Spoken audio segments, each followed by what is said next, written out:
6 minutes past 5. Now then, do you remember the name Colin Norris? We were talking to Phil Bodmer from Look North earlier on. He certainly did, because he covered the case. He's the Yorkshire nurse who's serving life for 4 murders and 1 attempted murder, and nicknamed the Angel of Death. Well, now a justice campaigner who helped free the Birmingham Six says Norris from Leeds was wrongly convicted and should be released. Here's a reminder of the so-called Angel of Death case that saw Norris told he'll serve at least 30 years behind bars.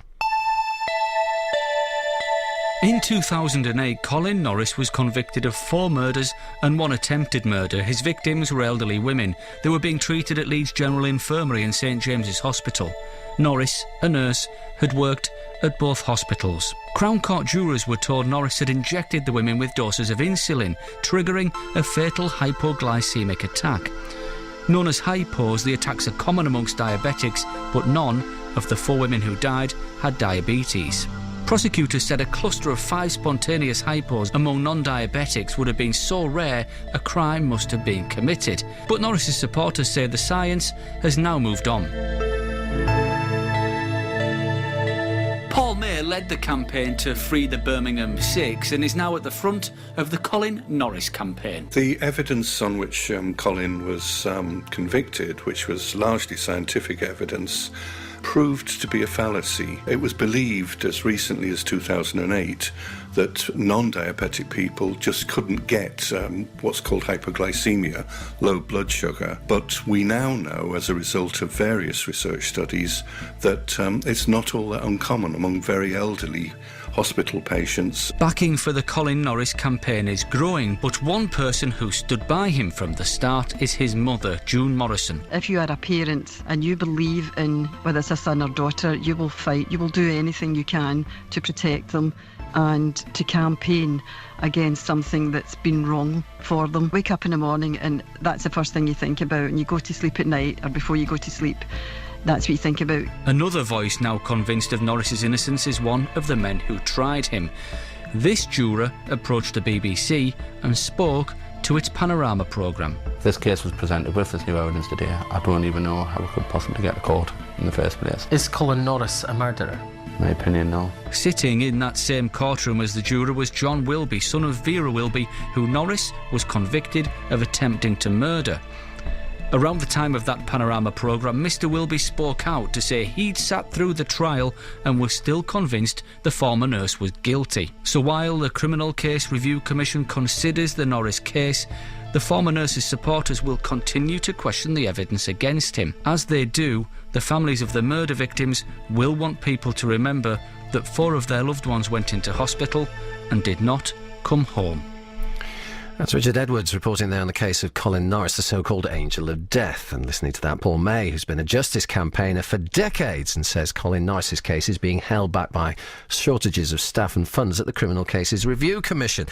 He joins us here in the studio.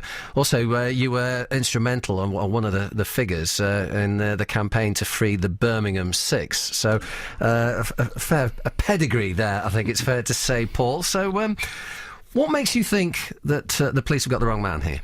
Well, the entire basis on which Colin's very long trial, 19 weeks, back in 2008, was conducted, we now know was based on a fallacy. Back in 2008, virtually everybody believed that hypoglycemia, low blood sugar, was something that only affected people with diabetes. We now know, as a result of several research studies, that very elderly hospital patients with other serious conditions may also suffer hypoglycemia, and in fact at trial it was said it was extremely rare. We now know it occurs in between 5 and 10% of cases among very elderly people. And what's been the reaction amongst those experts who testified at the time saying it was very rare? Have they turned round and said, oh well, we got that wrong?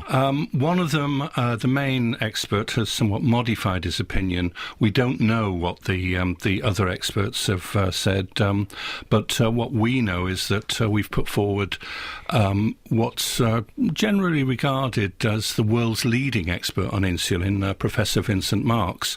He's convinced of Colin's innocence, and he has, been the basis of the evidence we've put forward to the Commission, the Criminal Cases Review Commission.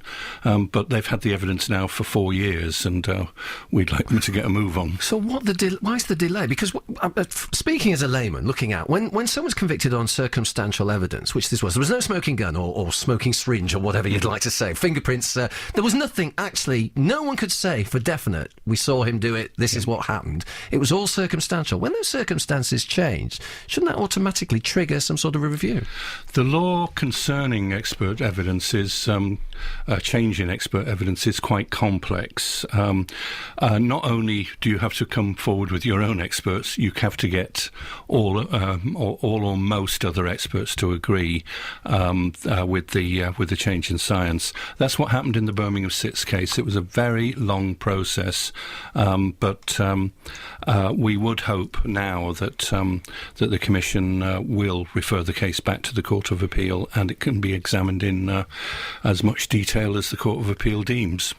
You've met Colin Norris. You're a man who's dealt with cases like this. You've met Colin Norris. What persuaded you that you would take this case on?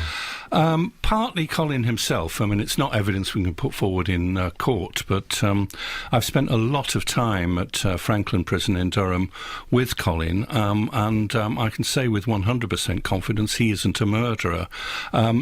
Not only do I believe that, a prison officer recently said to Colin, you're either the greatest actor in the world or you're innocent.